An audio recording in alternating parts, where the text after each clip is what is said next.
Espero que Dios hable a sus vidas rica, poderosa y abundantemente. ¿Cómo están hoy? ¿Gozosos? ¿Felices? Eliana, ¿cómo estás? Iliana.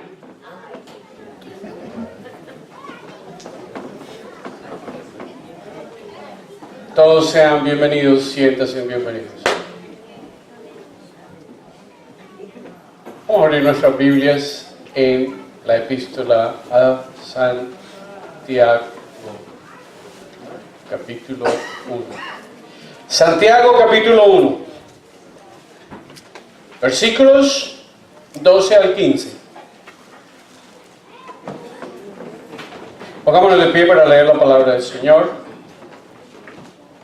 Acto referencial. Busca, tiene propósito de dejar un mensaje a nuestra mente, a nuestras emociones, como alrededor de que lo que vamos a leer es sumamente importante porque es la palabra de Dios. ¿Les parece? 1 al 15. Yo voy a leer un versículo y ustedes leen el otro. Dichoso el que hace frente a la tentación, porque pasada la prueba se hace acreedor de la corona de vida, la cual Dios ha prometido dar a quienes lo aman. Cuando alguien sea tentado, no diga que ha sido tentado por Dios, porque Dios no tienta a nadie, ni tampoco el mal puede entrar a Dios. Al contrario, cada uno es tentado cuando se deja llevar y seducir por sus propios y malos deseos.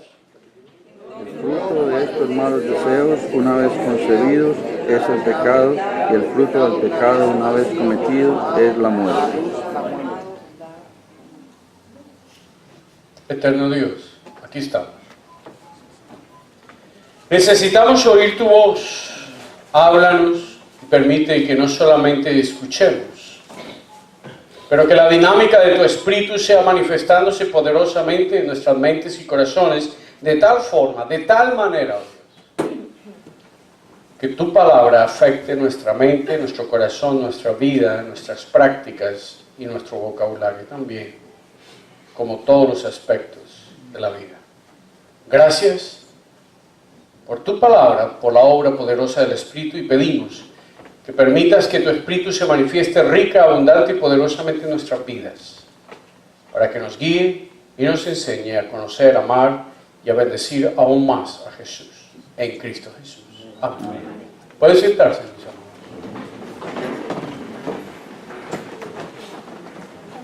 ¿Cómo estamos? Bien. ¿Están bien? Ok, siéntense bien, relájense.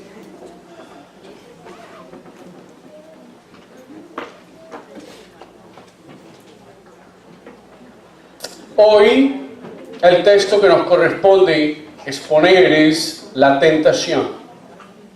Vamos a hablar de la tentación. Cuando usted oye la palabra tentación, ¿en qué piensa?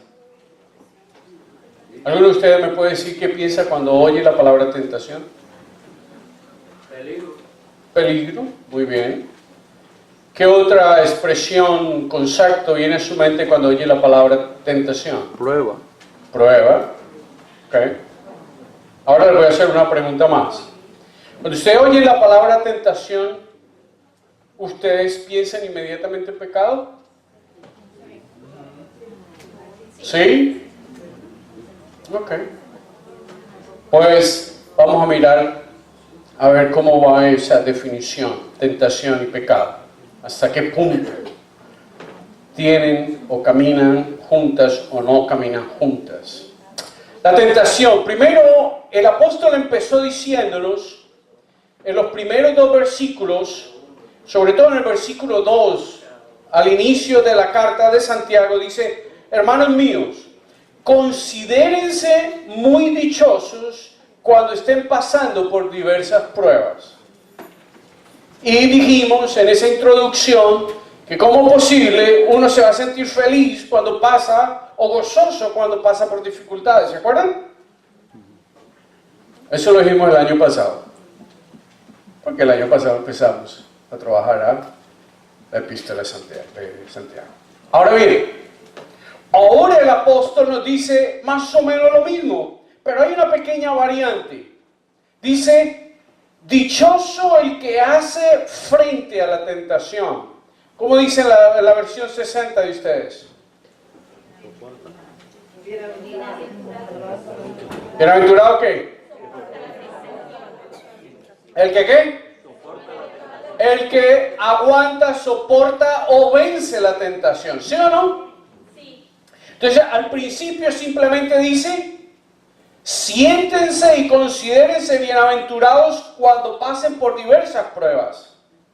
Pero ahora nos dice algo diferente y dice, dichoso el que vence la tentación. Aquí cambia. Pero no solamente cambia también el significado de prueba aquí un poco. Sigue siendo lo mismo. Tentación es una prueba. En el segundo versículo, y en el tercero, la idea es más de las pruebas externas, el hambre, el quedarnos sin trabajo, no tener papeles, problemas de enfermedad, todo ese tipo de cosas. Dice, siéntase dichoso cuando esté en ellas. Pero ahora dice algo diferente. Usa las mismas palabras, pero es diferente. Dice, dichoso, bienaventurado, gozoso el que hace frente a la tentación. En otras palabras, cuando viene la tentación, usted la confronta para no ceder ante ella. Usted se opone a la tentación. Cuando usted hace eso, usted es declarado bienaventurado. Oh, wow. Interesante, ¿no les parece? El hacer frente se refiere a confrontar la tentación para vencerla. Santiago empezó diciéndonos que bienaventurados los que pasaban por pruebas. Aquí la prueba se llama tentación. Y lo que nos quiere decir el apóstol sencillamente es que debemos sentirnos gozosos, debemos de llamarnos bienaventurados cuando venzamos la tentación. Y la palabra dichoso, bienaventurado es Macarios. ¿Cuántos de ustedes son Macarios hoy? Esa es una buena definición.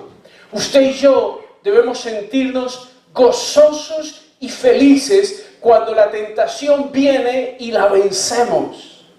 Lo malo del cristiano es cuando sucumbe. Y qué fácil muchas veces es sucumbir. Primero, porque la tentación viene por el lado en el que somos débiles. La tentación no viene por el lado que somos fuertes. Si usted tiene un problema con el manejo de finanzas, sus pruebas van a afectarle las finanzas. Si usted es una persona que tiene problemas de carácter en el aspecto de la ira, del genio, sus pruebas van a venir por ese lado. Si sus problemas son de carácter, desde el punto de vista del sexo, por ahí van a venir. Pero siéntase un Macario cuando usted venza. Siéntase gozoso. Ahora, lo interesante de la palabra aquí es que esta prueba, este ser Macario, se encuentra en triunfar y en vencer. Sin embargo, hay gente que, de acuerdo a lo que está hablando Santiago, hay gente que piensa que uno es dichoso cuando está seguro y sin problemas, o que es dichosa la persona que tiene dinero. De hecho, va a hablar de los ricos más adelante. Ahora, aquí dice que usted encuentra el gozo por el solo hecho de ¿qué?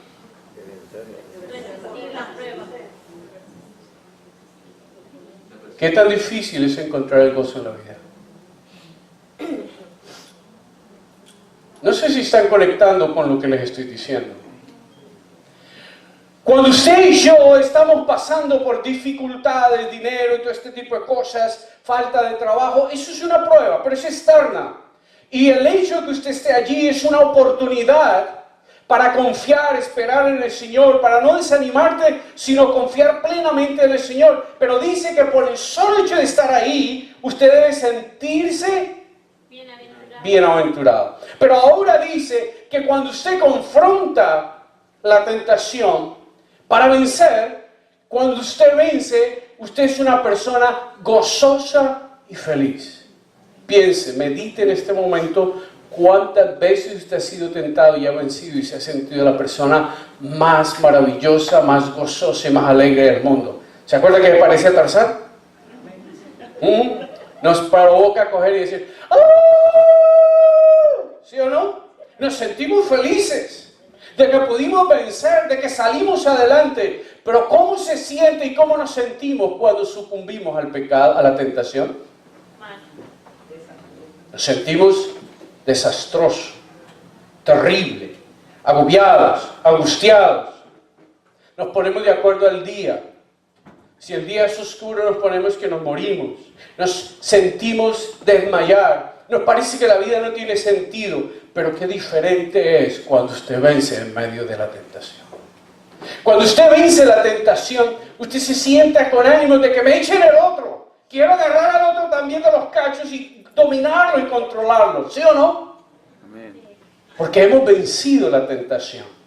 De hecho, el apóstol dice, ya lo vimos, ya lo prediqué, en el versículo 3 dice, ¿saben que cuando su fe es puesta a prueba produce paciencia? Luego dice, pero procuren que la paciencia complete su obra para que sean perfectos y cabales, sin que les falte nada. La palabra cabal es una palabra contraria, un antónimo de ¿qué? Exactamente. Cuando usted es una persona locata, ¿qué es? Falta de juicio cabal. Pero cuando usted es una persona cabal, usted es una persona centrada. Usted es una persona que hace sentido. Al menos debemos sentir gozo cuando vencemos la prueba porque estamos mostrando fidelidad a Dios. Cuando usted vence en la prueba, usted está mostrando fidelidad a Dios. ¿No le parece a usted maravilloso sentirse fiel a Dios? Amén. Déjame decirle, para Dios eso es importante. Cuando nosotros somos fieles a Dios, Dios derrama gozo y alegría, bendición en nuestras vidas. Ahora, recapacitemos en esto. Un cristianismo a medias no nos da la capacidad de ser bienaventurados. Y creo que ahí es donde está el problema de la mayoría de los cristianos. Primero, algunas facciones del cristianismo hacen un énfasis pesado en un sentido de legalidad. Que tienes que hacer esto, que tienes que hacer esto otro, que tienes que hacer... Y nos ponen una lista interminable de tareas y de leyes que tenemos que cumplir, ¿sí o no? Pero no nos enseñan a vivir en libertad. Ahora, fíjense ustedes que además de eso que produce ya una fuerza emocional contraria, imagínese usted que además de eso usted se encuentra no solo violando esa lista, sino pecando contra Dios. ¿Cómo se siente? Llevando una losa encima. Llevando un bloque de no sé, de 150 libras encima. ¿Cómo se siente usted? Se siente doblado de la espalda, siente que usted no va caminando y que si camina va como a punto de tambalearse y caerse. Pero hermanos, qué diferente es cuando podemos sentir la comunión del Espíritu, la sensación, la certeza y la seguridad que hemos demostrado y que hemos salido adelante en el momento de la prueba. Nos sentimos personas sumamente gozosas. Por eso es que es importante que nos consagremos a Dios. ¿Saben dónde está el centro del gozo en la vida cristiana? La obediencia. La obediencia. Analicemos solo dos bienaventuranzas. De hecho, el miércoles a la noche estamos estudiando las bienaventuranzas. La estudiamos el miércoles y la estudiamos este miércoles antepasado y pasado. Pero examinemos solo todo bienaventuranza para que usted piense en este detalle. Mateo 5, 3 al 12 están las bienaventuranzas. Pensemos por qué esta bienaventuranza de Santiago, dichoso, bienaventurado el que enfrenta la tentación. Y pensemos, por ejemplo, en bienaventurados los pobres en espíritu, porque de ellos es el reino de los cielos. ¿Qué es lo que nos está diciendo Jesucristo? Ese es Mateo 5:3. Dice, el pobre en espíritu tiene necesidad y hambre por la persona de Dios. El pobre en espíritu está en un estado de contrición, humildad, es decir, humillación delante de Dios. Este estado de humillación está poniendo a Dios sobre nosotros y reconociéndole como Señor. Eso te da a ti la oportunidad de ser bienaventurado. ¿Y cómo no? Si nos estamos humillando delante de Dios. ¿Cómo no nos vamos a sentir felices y gozosos si estamos sometiendo toda nuestra naturaleza humana delante de Dios? Si le estamos diciendo, gobierna y reina sobre nosotros, el grande eres tú. Eso dice que te llama a ti bienaventurado. Y Jesús lo dijo. Solo esta bienaventuranza ya nos está mostrando que el camino del gozo en la vida espiritual y en la vida del cristiano es fácil. La clave está en consagrarnos a Dios y vivir en una actitud de entrega. Es más, prácticamente ni siquiera nos dice que vayamos de punto en punto en fidelidad, pero nos dice que la sola actitud y la disposición a la obediencia a Dios en humillación es más que suficiente para empezar a sentir ríos de agua viva dentro de nosotros. Veamos la segunda. Bienaventurados los que lloran, porque ellos recibirán consolación. Versículo 5, 4. O sea, capítulo 5, versículo 4. La persona en este estado es alguien quebrantado. ¿No habrá Dios de responder a alguien que de tal manera se quebranta ante Él? Por supuesto. Este quebrantamiento, tristeza y aflicción delante de Dios le dará consolación. En el momento de agobio, de angustia, de lucha, de prueba, de dificultad, cuando la gente te acusa, cuando te sientes mal y eres ministrado por la consolación divina, ¿no te hace sentir a ti como 10 millones de dólares? ¿No te hace sentir a ti feliz? Dice que los que lloran serán consolados. ¿Cuántas veces usted ha deseado que su esposo le ponga la mano en la cabeza y le sobe la cabeza y el hombre en otro mundo? ¿Cuántas veces usted ha querido que su esposa se siente con usted y le pregunte, ¿cómo te fue hoy, mi amor? Cuando entras por la puerta vienes con la ilusión de que te reciban con amor y cariño y te dicen, oye, se te olvidó tal y tal cosa, ¿me la compraste?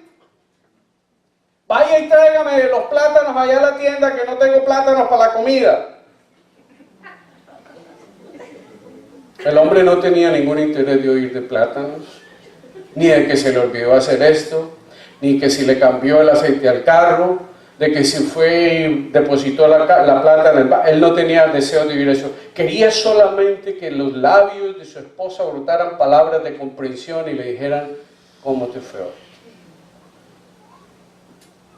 ¿Cuántas veces usted ha querido oír consolación y llama al tío, a la abuela, al perro, al gato, al vecino, al buen amigo, a la mala amiga y a todo el mundo y nadie le responde el teléfono? ¿No le ha pasado? ¿Y sabe que eso muchas veces es plan de Dios? Para que usted deje de depender de otras personas y se centre en Dios. ¿Saben por qué? Porque Dios quiere consolarle. Porque Dios quiere bendecirle. Porque Dios quiere manifestar su gracia y su poder sobre tu vida, mis amados. Dios es bueno en gran manera. El quebrantado, su estado anímico está deshecho y al mismo tiempo está gimiendo a Dios, aunque no entienda lo que pasa. Dios sabe que ahí hay alguien que le necesita y se humilla a llorar delante de Él, en una profunda necesidad de consolación. ¿Ustedes creen que Dios no lo consuela? Seguro que sí. He tocado solo 2 bienaventuranzas. No las toco todas, que tienen el mismo camino, porque me tocaría dedicar el sermón ¿a qué? A las bienaventuranzas, pues estamos hablando de la tentación. Ahora, Santiago dice que el que persevera en Dios, que el ser fiel a Él y a sus enseñanzas son un camino hacia el gozo que los seres humanos estamos buscando en la mayoría. ¿No estamos buscando el gozo de cierta manera siempre? ¿Y dónde lo buscamos? En lo pasajero. En lo pasajero. Lo buscamos en el dinero, lo buscamos en el sexo, lo buscamos en lo que compramos, lo buscamos en lo que comemos, lo buscamos en la carrera, lo buscamos en el trabajo, lo buscamos en todos los lugares menos en el lugar apropiado. ¿Dónde debemos encontrarlo? Debemos encontrarlo simplemente en la consagración a Dios. Si usted y yo fuésemos personas con un poquito de inteligencia, entenderíamos y comprenderíamos que el gozo y el bienestar de la vida espiritual, de la vida de la persona, radica en consagrarnos a Dios. Pero no lo hacemos. Por ratos buscamos a Dios y por ratos buscamos otras cosas. El que empieza en la fe debe continuar en la fe y terminar en la fe. Pero nosotros empezamos muchas veces en la fe y se nos olvida, en el momento que no podemos encontrar la solución y lo que queríamos, se nos olvida y empezamos a buscar aquí, allá y acullá y en todas partes. Nunca se me olvida una hermana que tenía cáncer y fue la primera enferma de cáncer que tuve yo en mi ministerio aquí en esta iglesia. Por supuesto que les estoy hablando de historia sagrada ya. Cuando esta mujer supo que tenía cáncer, se aferró a Dios. Pero se aferró a Dios, y eso pasa muchas veces cuando las personas pasan por tribulación, se aferró a Dios no por Dios, sino por el cáncer. Ojo, son dos cosas diferentes. El que se aferra a Dios dice, Señor, contigo, con cáncer y sin cáncer, contigo muerto o vivo, porque de todas maneras es vida. Son dos cosas diferentes. Cuando ella vio que no iba a ser sanada de cáncer, buscó a los adventistas. Pedía que le trajeran la comunión los curas y las monjas del San Joseph. Y lo último que pidió fue que vinieran los testigos de Jehová. Ella quería religión. Ella quería algo que le solucionara su problema. Y no se daba cuenta que su problema estaba en resolver su situación con Dios. La madre de mi cuñada le van a hacer una operación porque está, yo iba a decir leaking. ¿Cómo dice en español leaking? Liqueando. No. Apaga la cámara, Fernando, a ver, por favor. Está drenando, goteando o entrándole sangre a las otras válvulas, no sé cómo es el asunto, del corazón. Tiene una válvula rota. Y bueno, los hijos, las hijas, porque tiene hijas, estaban preocupados por la vida de ella. Y una de sus hijas estaba bien agobiada y le subió la tensión. Entonces yo le llamé y le dije, mira, yo te voy a decir una cosa. Y empecé a hablarle y le dije, pero te voy a decir algo que tú no quieres oír. Y le dije, tú debes estar tranquila y en paz, aunque tu mamá se muera. Ah, por supuesto, José Luis, que eso no lo quiero oír. Y dije, pero es que ahí es donde está la fe. Yo amo a Dios, yo sirvo a Dios y yo soy fiel a Dios aunque Dios no me haga lo que yo quiero. Eso se llama señorío de Dios. Gloria y majestad de Dios sobre tu vida. Pero eso se llama también ser fiel a Dios. Tener fe en Dios. Yo le creo a Dios y yo acepto de Dios lo que venga. Y eso se llama mansedumbre. Y cuando yo le dije así y empecé a explicarle, me dijo, gracias José Luis. Y al final me dijo, me siento mucho mejor. ¿Por qué? Porque a veces nosotros queremos enseñarle a la gente o por compasión decirle a la gente que no, que tranquilo, que no va a pasar nada. Pero ¿y qué tal si pasa? No, pero es que usted no tiene fe. No, yo tengo fe, pero yo no sé en definitiva cuál es la voluntad de Dios específica en este asunto. Yo conozco la voluntad de Dios general, común, pero ¿y qué si Dios ha decidido en la muerte de esta persona engrandecer su nombre de alguna manera? O si no, Romanos 8:28 no tiene sentido. Sabemos que los que aman a Dios, todas las cosas obran para bien. Esto es los que conforme a su propósito. ¿Cuál es el propósito de Dios en una situación específica? Usted y yo muchas veces no lo sabemos.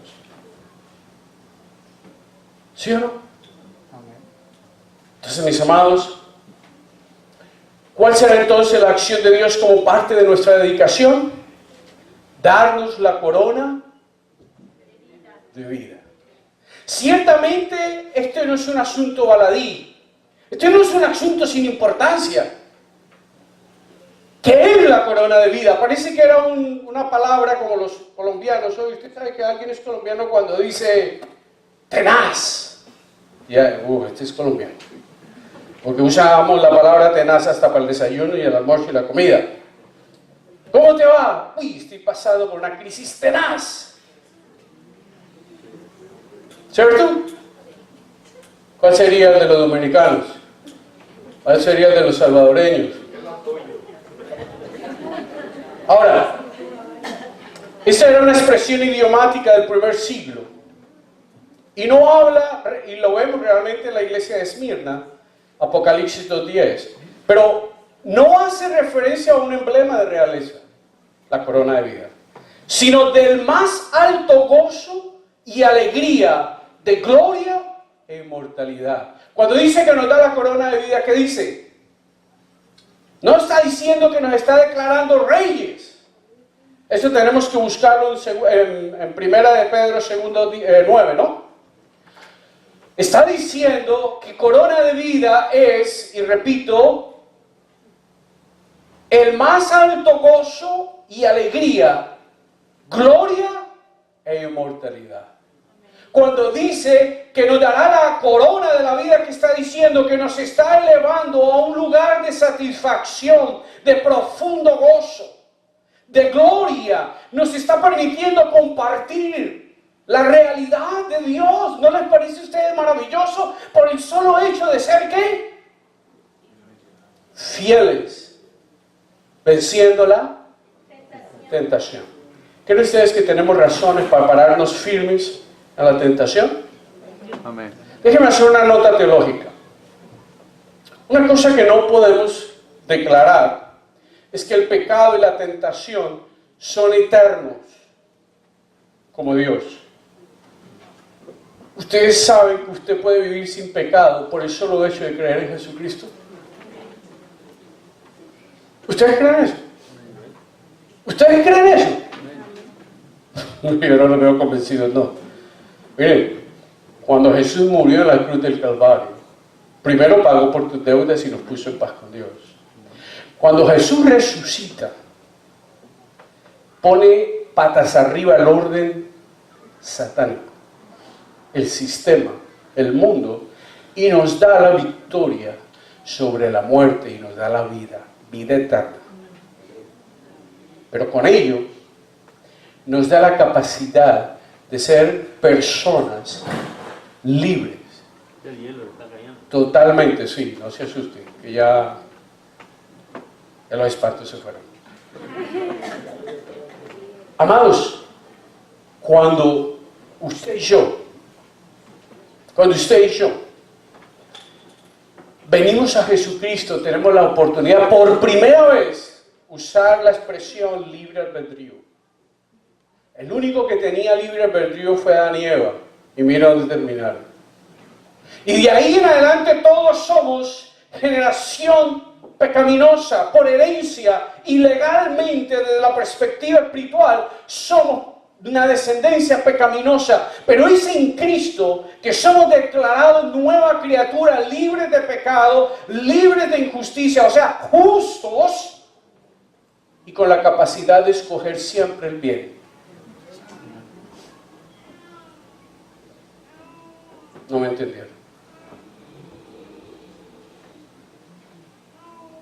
ustedes deberían haber saltado en esa banca y haber dicho, gloria a Dios, bendito el Señor, amén.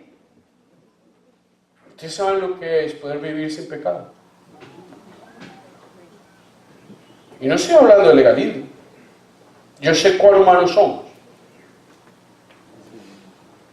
Pero Dios restableció en nosotros nuestro ser interior. Déjame, lo dejo aquí y se lo explico más adelante. Yo creo que en el capítulo, en el punto 2 podemos aplicar algo de eso. No podemos echarle a Dios la culpa de la tentación. Eso es algo importante. Dios no tienta a nadie. ¿Qué tal, mi hermano? ¿Cómo está? Ay, pastor, pasando por una dura, difícil que Dios me mandó. ¿Que Dios te mandó problemas a tu vida? No, tú no sabes quién es Dios. Dios no te manda problemas. Dios no te tienta. Versículo 13 dice, cuando alguien sea tentado, no diga que ha sido tentado por Dios. Dios no tienta a nadie, mis hermanos, ni tampoco el mal puede tentar a Dios. Está la perfección moral de Dios, está la gloria y la perfección de Dios ética, que Dios no va a tentar, Dios no va a tentar a nadie, pero Dios no puede ser tentado, es decir, Dios no puede ser sometido a prueba. Esa es la grandeza de Dios. ¿Cómo lo ven? Miren, en el carácter perfecto y la santidad de Dios, jamás Dios va a ser tentado o te va a tentar a ti. Desde esta perspectiva, la tentación es la naturaleza y la obra perfecta ¿de quién? ¿De quién? Alguien que empieza por ese.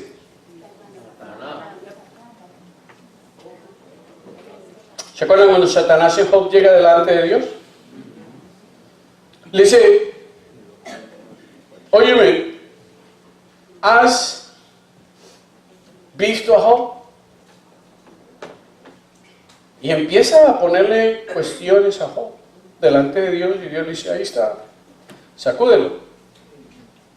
Pero no vas a tocar su alma.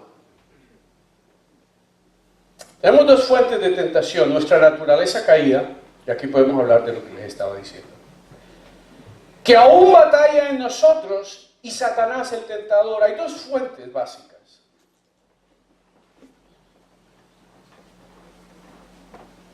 El tentador y nosotros. La mayoría de las veces que pecamos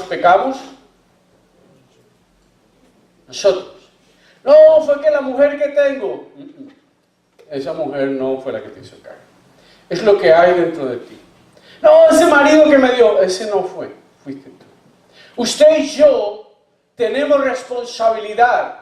Usted y yo tenemos responsabilidad. Dios nos creó como seres responsables. Usted y yo somos responsables de nuestros actos. No es Satanás el responsable de nuestras caídas y pecados. Es nuestra propia vida. Usted y yo podemos decirle a Satanás, quédate quieto ahí. Usted y yo podemos hacer eso. Usted y yo podemos decir, no lo voy a hacer y no lo hago. Usted y yo tenemos tal capacidad espiritual como para decirle a Satanás, vete de aquí, en el nombre de Jesús. Para el apóstol es importante explicar que Dios no nos tienta. Él no nos motivará a hacer daño o cometer pecado. Dios es un ser perfecto y no nos va a tentar. Su perfección moral y divina no le permite acción dañina contra ninguna persona. Y lo pueden ver en Mateo 4:3, 1 Tesalonicenses 3:5. Él es, Satanás, exitoso en guiar al ser humano hacia la tentación. ¿Qué hizo Satanás cuando vio que Jesús había ayunado 40 días y 40 noches? De hecho, cuando usted ayuna, ¿cuál es el momento más fácil para que usted peque? Pecado no tiene que ver con comida siempre. Es tu actitud y es tu debilidad. Cuando usted ayuna, a usted le da hambre y deseo de buscar de Dios. Por tal razón, Satanás no quiere que el efecto del ayuno se cumpla, entonces viene y te pone la cascarita. O te pone el gran camión, cualquier cosa. Él es extremo. A él le gustan los deportes extremos. Satanás es extremista. O te hace una tontería así pequeñita o te hace una gran cosa. Ahora bien, pensemos. Como seres humanos tenemos una naturaleza entre nosotros que batalla dentro de nosotros y nos motiva constantemente al pecado. Siempre está ahí esa naturaleza pecaminosa. La mejor manera de vencer esa naturaleza pecaminosa es depender ¿de quién? De Dios. ¿De Dios qué? Dios Espíritu Santo. Es bien sencillo. Usted le está prohibido comer bizcocho y chocolate porque le hace daño. ¿Sí o no? Usted no puede comer bizcocho y chocolate. Tiene el azúcar a todo lo que le da. Tiene esto, tiene lo otro, un probadito de bizcocho y chocolate o un trago de aguardiente y te manda a la olla. ¿Sí o no? Usted no lo puede comer. Cuando usted lo ve frente a usted o cuando se lo ofrece, usted dice no. No quiero comer. No voy a comer. No voy a comer. Me hace daño. Y usted empieza a jugar con ese pensamiento en su mente. No, no, no, no, no. Y ese no se le va convirtiendo.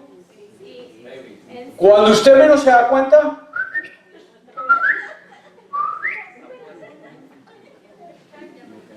pero si usted siente la tentación, entiende que está siendo tentado, Dios, solo en tu espíritu yo puedo triunfar. Líbrame de esto. ¿Y eso que nos enseña? Nos enseña a depender de Dios. Nos enseña a buscar el auxilio y la consolación divina. Nos enseña a confiar en Dios y no en nosotros, porque nuestra carne es débil, nuestra naturaleza humana dentro de nosotros es pecaminosa. Y de la única manera que yo venzo mi naturaleza pecaminosa es a través de la actividad, el poder y la guía del Espíritu Santo. Entonces, olvidémonos de que Dios va a tentar a alguien. Dios está por encima del mal. En ese versículo 13, en la segunda parte, dice que Dios no puede ser tentado.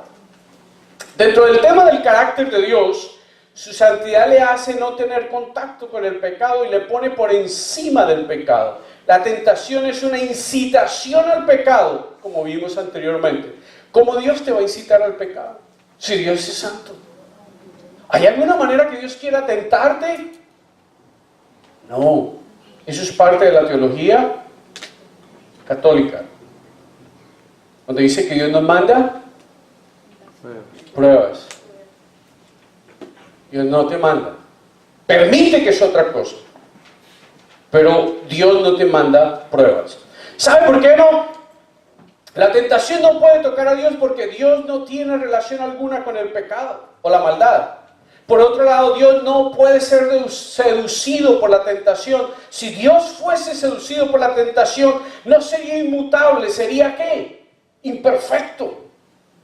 Sería un Dios imperfecto. Por tal razón no podría llamarse santo, ni Dios. Por el contrario, Dios es Kadosh. Palabra hebrea para decir santidad, pero el tema de la palabra Kadosh no es que solamente es apartado y separado para Dios o para el servicio de Dios, sino que el tema es que es apartado y separado del pecado. Y Dios Kadosh significa que no tiene nada que ver con la raza humana desde la perspectiva de la herencia o de la creación humana, y que por tal razón es alguien diferente totalmente al ser humano. Él es limpio, puro y glorioso y no peca. Él es Kadosh. Él es santo. Él es un Dios glorioso y maravilloso. Nuestro pecado le impedía a Dios acercarse directamente a la raza humana. Nuestro pecado había puesto división entre Dios y nosotros. De hecho, esto es lo que hace necesario que Jesús viniera al morir a la cruz. ¿Por qué Jesús vino a morir a la cruz? Porque nuestro padre, Adán, pecó y puso autoridad legal en las manos de Satanás y nos puso legalmente como descendientes pecaminosos. Aunque Dios no va a enjuiciar tu vida por los pecados de Adán. ¿Por qué va a juzgarte Dios? Por nuestros propios pecados. Entonces, amados, Jesús vino para satisfacer la ley divina. Vino para pagar nuestras deudas. Vino para declararnos justos. Pero vino también para liberarnos legalmente de la autoridad satánica. Desde esa perspectiva, usted y yo somos libres. Desde esa perspectiva, usted y yo tenemos la capacidad de decirle al pecado, no. Usted puede vivir una vida de libertad. Usted puede vivir una vida de consagración. Usted y yo podemos vivir vidas consagradas plena y totalmente a Dios sin ser súper espirituales. Solamente fieles y obedientes a Dios. ¿Les parece muy duro lo que estoy diciendo? Realmente la obra la ha hecho Jesús. ¿Y la sigue haciendo quién? El Espíritu Santo. ¿Qué es lo importante aquí? Tomar dominio y control de quién? De nuestra carne. Creo que lo más importante que usted se pudiera llevar esta mañana del mensaje es que cuando usted determina consagrarse a Dios, es suficiente. Cuando usted determina consagrarse a Dios. No necesita ser perfecto. No necesita que lo evaluemos todos los días y todos los meses, digamos, check, check, check, check. De hecho, muchos de nosotros somos che. Tenemos unos cuantos cheques que nos faltan ahí. Pero es la gracia y la misericordia de Dios. Aquí que es lo importante, tú y mi consagración. Cuando usted es un creyente que determina consagrarse a Dios, a buscarle en oración, a buscarle lectura bíblica, hacer su obra, venir al templo de una forma disciplinada, constante, disciplinadamente buscarle, regocijarse en Él, pensar en Él, deleitarse en las cosas de Dios, en el reino de los cielos y no del mundo, su vida está en camino a una perfección. Pero sobre todo, aunque usted sea aún todavía imperfecto, porque hasta ahora está creciendo, usted ya puede experimentar el gozo pleno de Dios en su vida. Y usted tiene esa certeza para orar sabiendo que Dios hará grandes cosas en su vida. Y Dios las va a hacer. Sin que usted y yo seamos perfectos. Aquí lo importante es que tomemos la determinación de consagrarnos y ser fieles a Dios. 3, vamos avanzando, ¿no les parece? Los seres humanos no podemos escapar de la tentación. Seres humanos no podemos escapar de la tentación. Ya lo he dicho realmente. ¿Por qué? Porque la naturaleza dentro de nosotros, humana, nos tienta constantemente. Mira lo que dice el versículo 14. Al contrario, cada uno es tentado cuando se deja llevar y seducir por sus propios malos deseos. Fíjese, cuando Dios nos creó, nos hizo seres espirituales. Hoy la moda de la nueva era y todo ese espiritualismo que vive el mundo hoy es espiritualismo. ¿Te han oído hablar de las noticias de que el artista de cine fulano es una persona muy espiritual? No estoy diciendo espiritual desde la perspectiva de Dios, estoy diciendo espiritual desde la espiritualidad del mundo, que es otra cosa. Tiene que ver mucho con manifestaciones de poderes de las tinieblas. Ahora, por la naturaleza los seres humanos somos dados a la tentación. Por esto el que triunfa en la tentación ha probado la autenticidad de su fe. La tentación apela a nuestros sentidos y deseos. Esta es parte de nuestra naturaleza caída. Cuando Dios nos creó, nos hizo seres espirituales. ¿Qué significa eso? Yo soy de los que creo en la teoría tripartita: espíritu, alma y cuerpo. La psicología moderna tumba a uno de los dos y dice que alma y espíritu son lo mismo. La pregunta es, ¿cómo nos creó Dios? ¿A imagen y semejanza de la psicología moderna? ¿A imagen y semejanza de Dios, Padre, Hijo y Espíritu Santo? Yo creo en la teoría tripartita porque Dios es tripartito. Pero también, cuando Dios nos creó, nos hizo seres espirituales.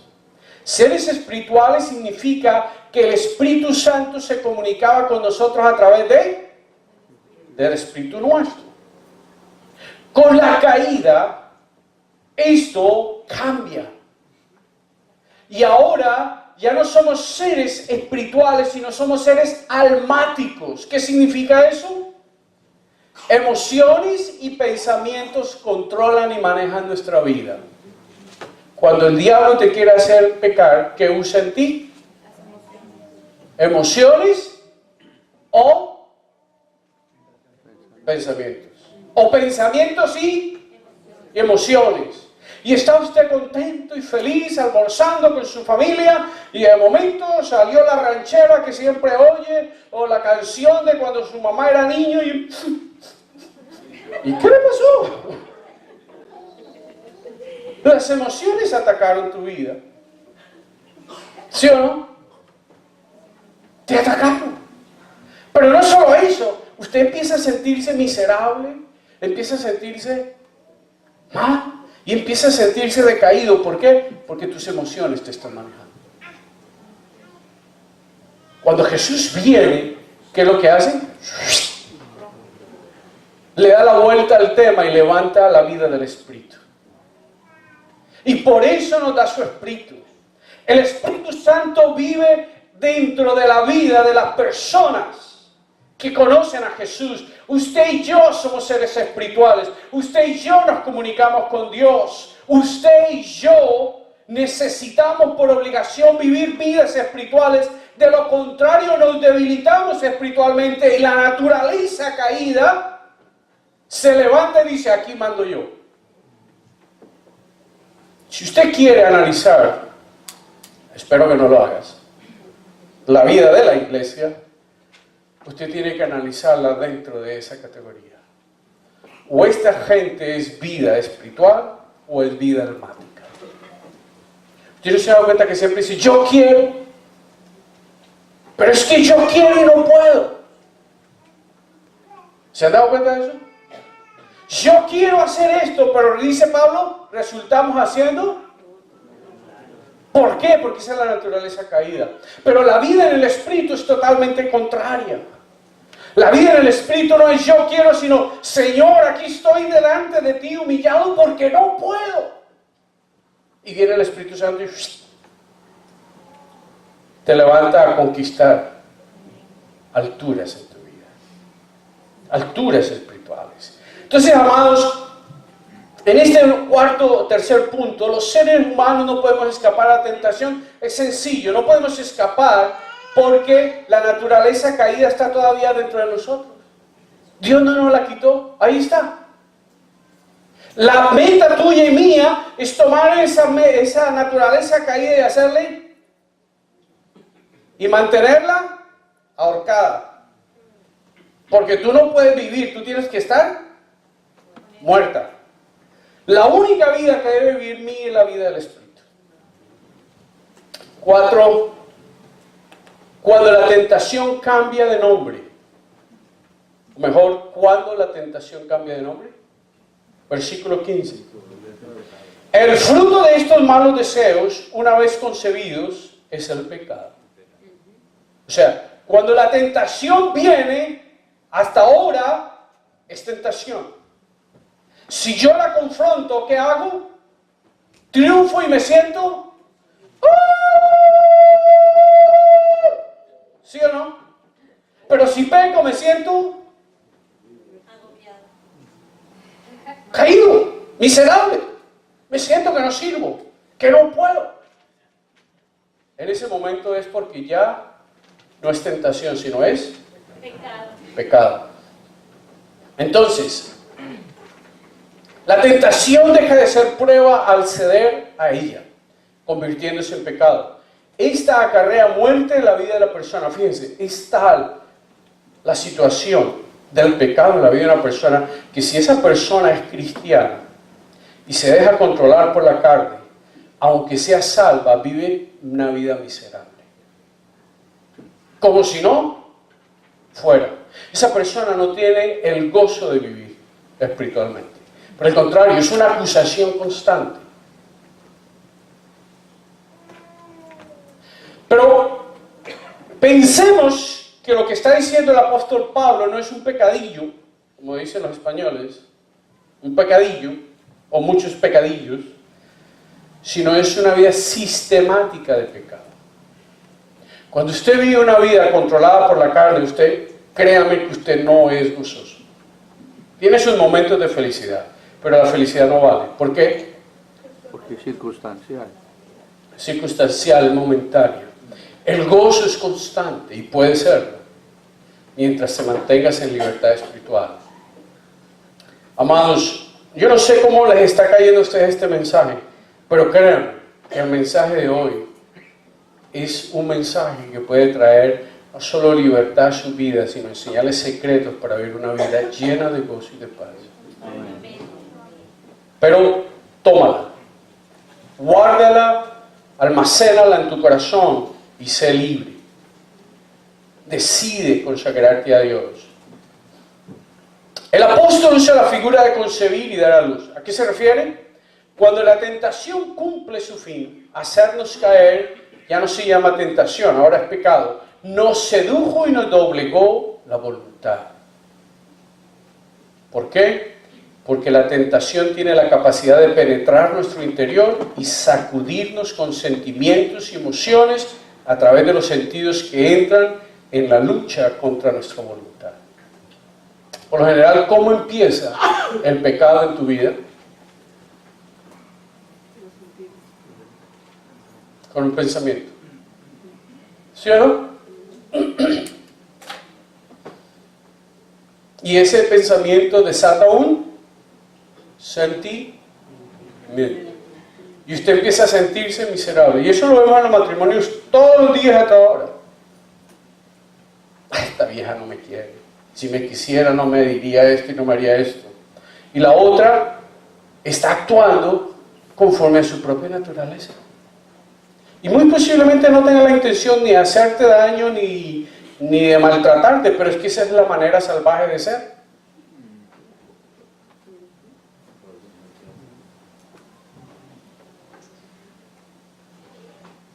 ¿Cómo la ven? Terrible, ¿no? Pero igual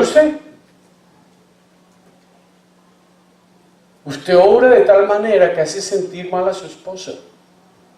Y ella todos los días está viviendo una vida de amargura y de dolor. Yo porque me casé con este hombre. Ay, maldito el momento que yo me casé con este hombre. ¿Sí o no? ¿No es así? Porque usted está pensando que lo que usted tiene como esposa o esposo es lo peor de la vida. Y no es así. Es que la pobre es tan imperfecta como lo es usted. Como lo somos los dos. ¿Y qué tenemos que hacer?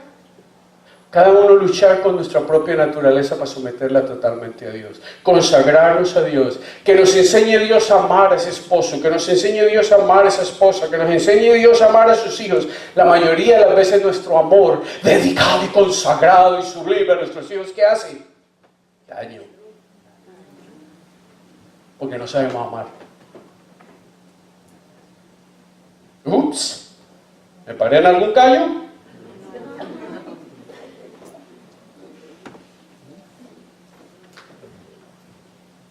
Amados míos, repitamos ese versículo 15. El fruto de estos malos deseos, una vez concebidos, es el pecado. Y el fruto del pecado, una vez cometido, es la muerte, en el caso que usted no se consagre y se entregue a Dios. Pero si usted se ha entregado a Dios y es cristiano, porque el Espíritu Santo está dentro de usted, pero aún así usted decide con el Espíritu dentro vivir como si fuera un impío, pues usted no va a vivir ninguna vida gozosa ni feliz. Y más aún, le va a dar miedo dar testimonio de Jesucristo, porque cuando usted abra la boca se le llenan de cucarachas y de moscas, porque la gente va a decir, pues usted qué está hablando si usted... Y hasta ahí llega usted, ¿sí o no? Entonces usted se acobarda y ya no vuelve a hablar de Jesús. Ya no vuelve a hablar del Evangelio. Ya no puede decir, mira, busca de Dios porque Dios hizo esto en mi vida. No, yo era. ¿Sí o no? ¿De qué les estoy hablando? Dediquemos nuestra vida al Señor. Consagrémonos a Él. Dejemos que Dios tome y transforme nuestra vida. Me alegra de saber que estoy predicando una serie de mensajes de Santiago para que nadie diga que escogí este texto bíblico para tirarle en la cabeza a alguien. No, porque así es el pecado. Cuando nos cogen y nos confrontan, nos sentimos atacados. Y por cierto que somos atacados, pero por el amor y la gracia de Dios que nos quiere cambiar y nos quiere bendecir. Entonces, mis amados, yo espero que hoy usted determine consagrarse al Señor. Examina y analiza las áreas de tu vida. Y por favor, no llores, no te pase la vida en una constante desgracia por lo que pasó ayer, antier y el año pasado. Porque el diablo es tan sutil que nos hace llorar todos los días sobre la leche derramada. Y nos hace recordar el dolor que nos hicieron pasar. Y nos hacen pensar constantemente en cómo nos humillaron de años atrás. Mire a Dios que te ama, que te bendice, que quiere cosas maravillosas y gloriosas para ti. No te dejes engañar del diablo. No le ponga cuidado al diablo. No hable con el diablo. El diablo vive en el pasado. Dios vive en tu presente. Porque tiene un maravilloso futuro para tu vida. Dios le bendiga, mis amados. Pónganse en pie.